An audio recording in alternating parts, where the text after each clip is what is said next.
I was tagged by Kelly over on Bookish Kelly to complete the Untouched Books Tag. So in my understanding, this tag is picking out 10 books on your shelf that have not been touched in a year or more. I have a lot more books than this that I have not touched, but these are books that I would really like to read soon. With that said, we'll get into it. Crime and Punishment by Dostoevsky. This was on my 2025 tag. There's no way I'm going to be able to get to it this year. I still have not finished The Brothers Karamazov. So, Dune by Frank Herbert. I really want to read this before the other movie comes out, which I'm a huge fan of those movies, by the way. Susie, The Life and Legacy of Susanna Spurgeon, wife of Charles H. Spurgeon. And my husband got this book for me, I think 2 years ago. I just have not picked it up yet, but I love Spurgeon, and I'm sure what I've read of Susanna already, she is someone that I'd really like to learn more about. Robert A. Heinlein, Stranger in a Strange Land. I bought this book a while ago at a local bookstore in Tennessee, and just drawn in by the cover. But this is sci-fi, and I'm really in a science fiction mood, so this may show up on my TBR sooner than later. Then Red Rising by Pierce Brown. It looks like I did a buy one get one 50% off at Barnes & Noble with this one. Then Seed to Dust by Mark Hamer. And this is a book that goes through all kinds of seasons, and I guess just is sort of like not a stream of consciousness, but just has observations about gardening during all of the seasons. Blood Meridian by Cormac McCarthy and Setri by Cormac McCarthy. So I have read The Road. I don't know if I'll ever read that book again. I know what happens.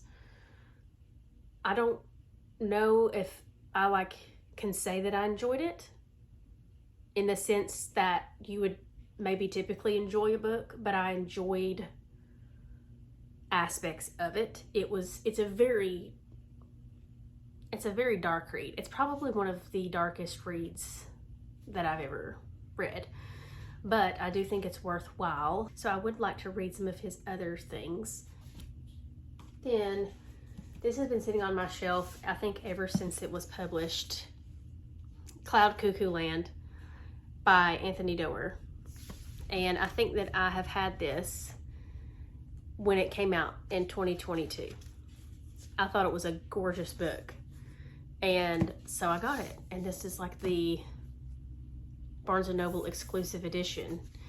So I really would like to read this next year. I have it on Kindle, but I did just pause my Kindle Unlimited. I don't know if I'll get it back because I've just really not been reading on my Kindle and really trying to prioritize physical books and sometimes audiobooks. I'm also not really an audiobook person, but I will pick up an audiobook if the book is like 800 plus pages, depending. So I have listened to some of Brothers Karamazov on audio, but most of that I have read in the paperback. And also Jonathan Strange and Mr. Norrell, my Libby loan came in for that one, and so I have been listening to that one too, but I do have the physical copy.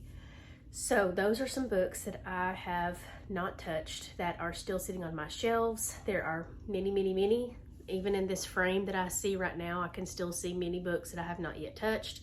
So we will see about some of my reading goals for 2026. I don't know if I'm going to make any reading goals. I don't know if I'm going to put anything on my TBR. I tried that last year. I read a lot of books that were on my 2025 TBR, and I do plan on doing a video for an end of the year wrap up about how that went. But I think what would be helpful for me to get through my physical TBR is to mood read, not to buy any more books. I think I'm going to limit myself to one book a month, and maybe the stipulation with that is I have to get rid of or donate or sell one in order to buy another one or even rent one from the library, because even renting books from the library has been a little bit of a setback for me because I get distracted because a loan comes in and then I abandon my owned physical TBR. Maybe I will strictly read nothing that's scheduled in 2026. Thank you guys for watching. Thank you, Kelly, for tagging me. I enjoyed doing this. This was humbling and fun. Thank you for watching, and I'll see you guys soon.